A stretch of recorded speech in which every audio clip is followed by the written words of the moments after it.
Hi ಎಲ್ಲರಿಗೂ ನಮಸ್ಕಾರ ಸ್ನೇಹಿತರೆ, ವೆಲ್ಕಮ್ ಬ್ಯಾಕ್ ಟು ಕೋಸಿಸಸ್ ಕುಕಿಂಗ್ ಚಾನಲ್.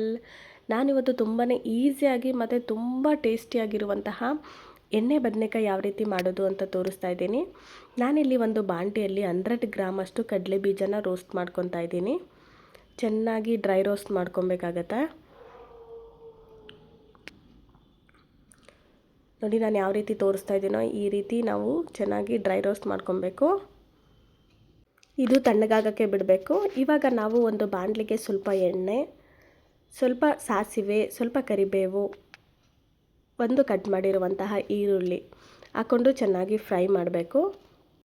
ಇದಕ್ಕೆ ಚೆನ್ನಾಗಿ ತೊಳೆದು ಕಟ್ ಮಾಡಿರುವಂತಹ ಬದನೆಕಾಯಿ ಕೂಡ ಹಾಕ್ಕೊಂಡು ಎಣ್ಣೆಯಲ್ಲಿ ಚೆನ್ನಾಗಿ ಒಂದು 5 ಮಿನಿಟ್ಸ್ ಎರಡೂ ಕಡೆ ನಾವು ಫ್ರೈ ಮಾಡ್ಕೊಬೇಕಾಗತ್ತೆ.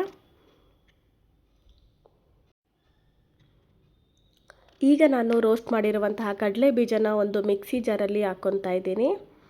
ಅದ್ರ ಜೊತೆಗೆ 2 ಸ್ಪೂನ್ ಆಗೋಷ್ಟು ಸಾಂಬಾರು ಪೌಡರ್ ಹಾಕ್ಕೊತಾ ಇದ್ದೀನಿ. ಇವೆರಡೂ ಹಾಕ್ಕೊಂಡು ನಾನು ಮಿಕ್ಸಿಯಲ್ಲಿ ಗ್ರೈಂಡ್ ಮಾಡಿಕೊಂಡು ಪೌಡರ್ ಮಾಡ್ಕೊತಾ ಇದ್ದೀನಿ.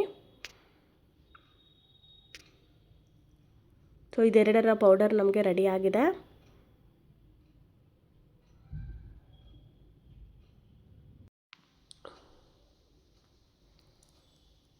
ಈಗ 5 ಮಿನಿಟ್ಸ್ ಆದಮೇಲೆ ನಮಗೆ ಬದನೆಕಾಯಿ ಎಲ್ಲ ಎಣ್ಣೆಯಲ್ಲಿ ಚೆನ್ನಾಗಿ ಫ್ರೈ ಆಗಿ ಸಾಫ್ಟ್ ಆಗಿದೆ. ಸೊ ಇಷ್ಟು ಸಾಫ್ಟ್ ಆಗೋವರೆಗೂ ನಾವು ಚೆನ್ನಾಗಿ ಎಣ್ಣೆಯಲ್ಲಿ ನಾವು ಫ್ರೈ ಮಾಡ್ಕೊಬೇಕು.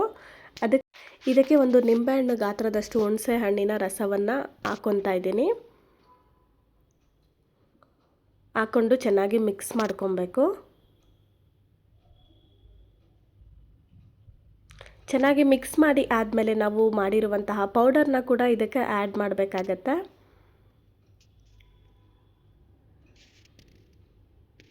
ಇದೆಲ್ಲನೂ ಹಾಕ್ಬಿಟ್ಟು ರುಚಿಗೆ ತಕ್ಕಷ್ಟು ಉಪ್ಪು ಕೂಡ ಹಾಕ್ಬಿಟ್ಟು ಚೆನ್ನಾಗಿ ಮಿಕ್ಸ್ ಮಾಡಬೇಕು. ಇದನ್ನು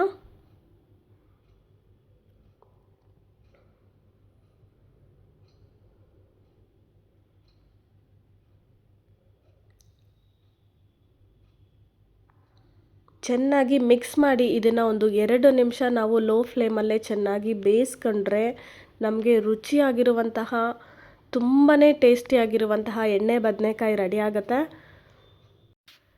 ಇದರ ರುಚಿ ಮಾತ್ರ ತುಂಬಾ ಚೆನ್ನಾಗಿರುತ್ತೆ. ಸೊ ಈಗಲೇ ಟ್ರೈ ಮಾಡಿ ನೋಡಿ ಯಾವ ರೀತಿ ಇದೆ ಅಂತ ನನಗೆ ಕಮೆಂಟ್ ಮೂಲಕ ತಿಳಿಸಿ. ಸೊ ಇದೇ ಥರ ಟೇಸ್ಟಿ ರೆಸಿಪೀಸ್ಗೋಸ್ಕರ ನಮ್ಮ ಚಾನಲ್ನ ಸಬ್ಸ್ಕ್ರೈಬ್ ಮಾಡಿ, ಲೈಕ್ ಮಾಡಿ, ಶೇರ್ ಮಾಡಿ. Thank you for watching.